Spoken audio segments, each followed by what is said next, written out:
It's 2098.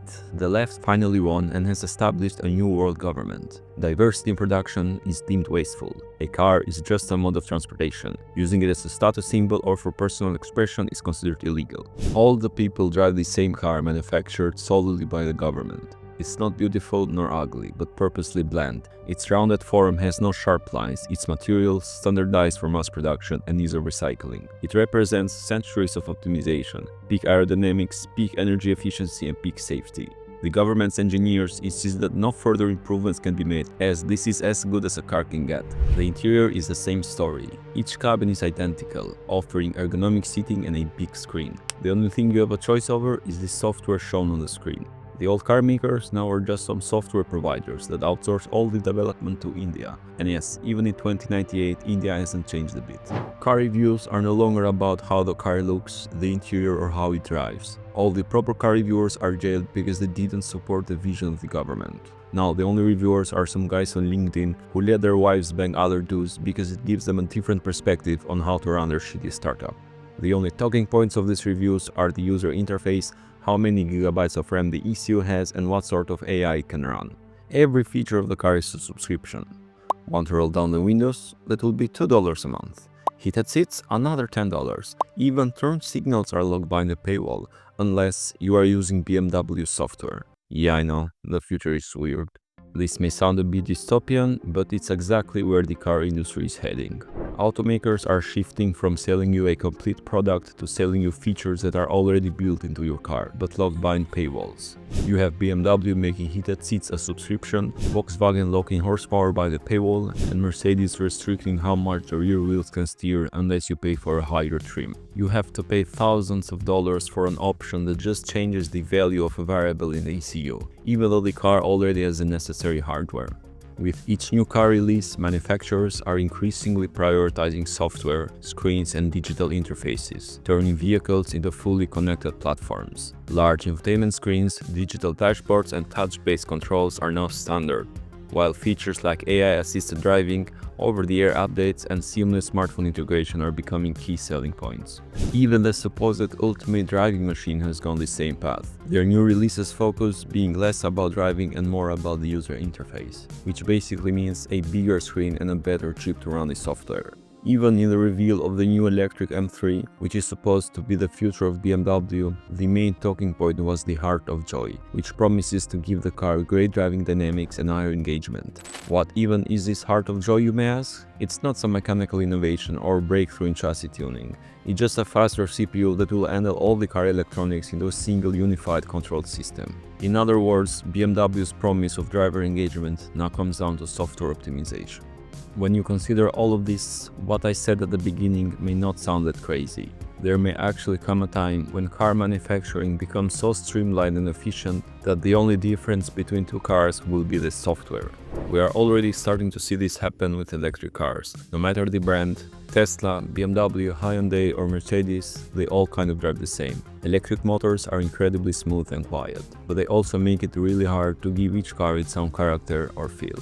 Some companies have tried though. Hyundai, for instance, added fake gear shifts and artificial engine noise to make their EVs feel more alive. But even that is just another layer of software.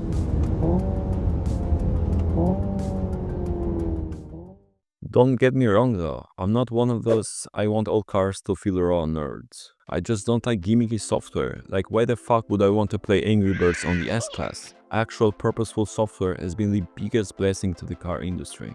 Imagine owning a car in the pre-software era, a fully mechanical machine with a carbureted engine. Everything had to be adjusted manually. If you wanted the car to run smoothly, you had to constantly fine-tune it. For example, if you decided to drive up a mountain where there's less oxygen in the air, you'd have to manually adjust the air-fuel mixture just to keep the engine running right.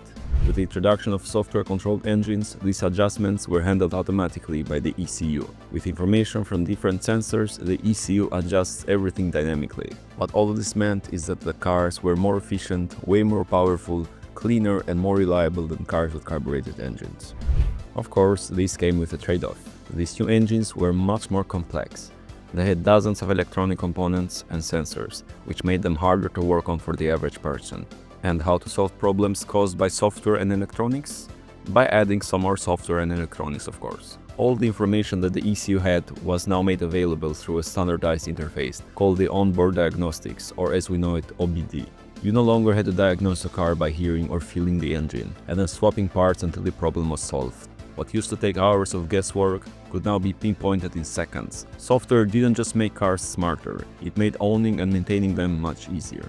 Then, cars started to get safety equipment controlled by software. Features like ABS, electronic stability control, and traction control completely changed how cars behaved.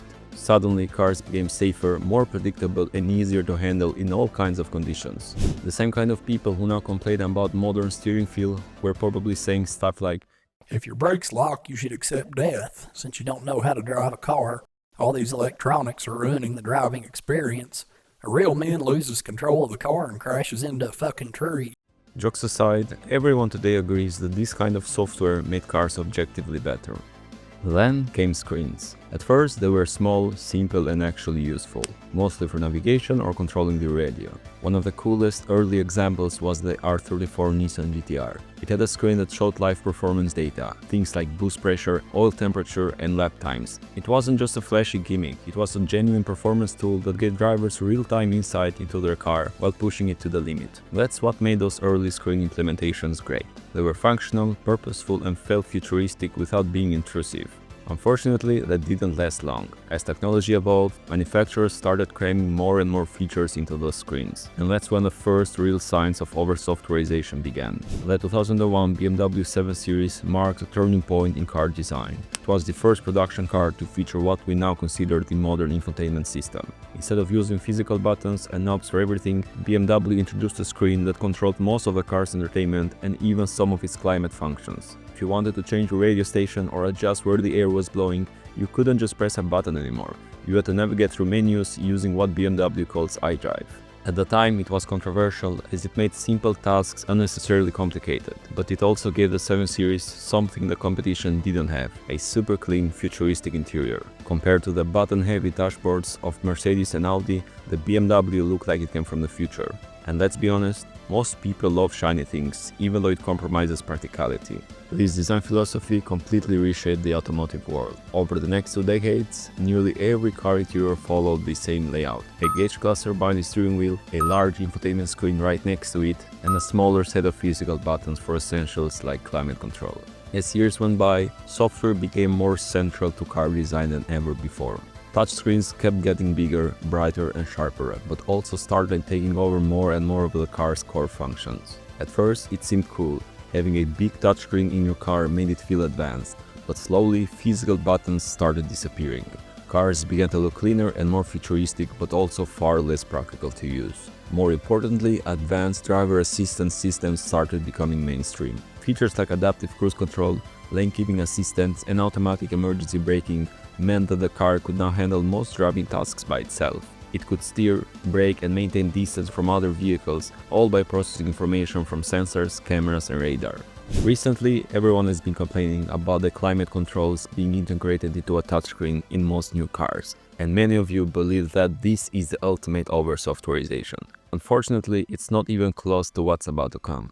The next generation of cars is being called software-defined vehicles. By definition, that means a modern car where most of its core functions and features are controlled, updated, and improved through software rather than fixed hardware systems. Manufacturers say that this will be a revolution. They promise that by being able to update the software over the air, cars will constantly evolve, gaining new features, performance boosts, and bug fixes without ever going to a dealership. This will also help the cars not feel old after a couple of years, because we have seen how fast technology becomes outdated. Essentially, they are selling this idea of a car that gets better with time. But I'm not buying this. Let's see what some industry giants have to say about this. Bosch, which is the biggest automotive supplier, puts this as the biggest benefit of a software-defined vehicle. In the future, new features can be activated individually according to the driver's needs. Examples include temporary services, features, or apps. Software updates therefore allow for contract and pricing models in which new features are provided as a service. as a subscription or for individual purchase. And IBM research predicts that 90% of all vehicle-related innovations are expected to consist of software in 2030. And 75% of auto industry executives anticipate that the software-defined experience is going to be the core of brand value by 2035. In the same report, they had to say this about subscriptions. Many SDVs allow users to purchase or subscribe to features post-sale, such as advanced cruise control, heated seats, or performance modes. Today, digital and software-related revenue represents 15% of total auto industry revenue. This share is expected to rise dramatically to 51% by 2035. So of course it's all about money. Why the fuck would these companies continue to develop new hardware when developing software is much cheaper and it has insane profit margins? At least my vision of 2098 is coming along nicely, and it will probably be a reality a lot sooner with how things are going. Paying for software isn't the only downside. Just like smartphones, software-defined vehicles can suffer from crashes, glitches, or failed updates. Except when your phone freezes, it's no big deal. When your car does, you may be stuck on the side of the road with a 2-ton brick that refuses to move until the next patch rolls out. And don't think that patch will come quickly either. Unlike factory workers, software developers live in a different world. They're a bunch of entitled fuckers who take too much for granted. Just picture this for a second. A team of BMW engineers in their fancy office, in the middle of a ping-pong match. Suddenly an alert pops up, saying their latest update caused hundreds of cars to lose steering on a highway. Do you think they drop their pedals and spring back to their desks? Hell no! I can say with full confidence that those nerds will finish at least 10 more rounds, grab a coffee, and then start working on a fix. Meanwhile, your $80,000 ultimate driving machine sits in your driveway because someone forgot a semicolon in the code. Another feature of these software-driven cars is constant cloud connectivity, and by that I mean your car is basically a rolling surveillance camera. It collects every bit of data it can, where you go, how fast you drive, how often you brake, even what music you listen to. All of this will be done in the name of improving your experience, of course. So if you say the wrong thing or insult the wrong people, don't be surprised if your brakes stop working. Also, ads will most likely be a thing. They will market it as a way for people to buy the cars at a cheaper price, like we've seen with some smartphones. Just imagine the future. Your pregnant wife's water breaks. You both rush to the car, you press the start button, but the car won't start until a 5-minute unskippable ad about diversity funded by the government has finished playing. If you think that not all car makers will move in this direction, let's see what a BMW executive had to say when asked about it. What's BMW take on it? What's the SDV vision in BMW? We like to cooperate with top players, but we need to have an ecosystem on which to cooperate. Yeah. We don't want to build the SDV ourselves. You can clearly read it as everyone will have to jump in, whether by corporate decision or government regulation. The car's connection to the cloud will become mandatory. Once that happens, there's no going back. It's not looking good for the car industry. What we are calling today computer on wheels may very well be referenced as pure and raw driving experiences in the future.